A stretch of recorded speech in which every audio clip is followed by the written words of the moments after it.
Welcome to Penrose Learning, where we make understanding easy.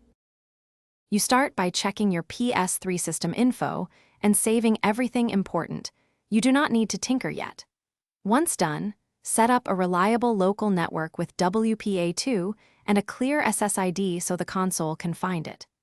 Make a full backup of game saves and media to USB or cloud, because restoration is much safer than recovery. This protects your content and gives you a clean baseline to work from while you explore internet options safely and legally.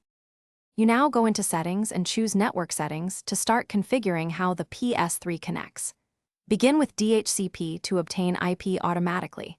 If you face conflicts, assign a manual IP in your router's reserved range to avoid address clashes.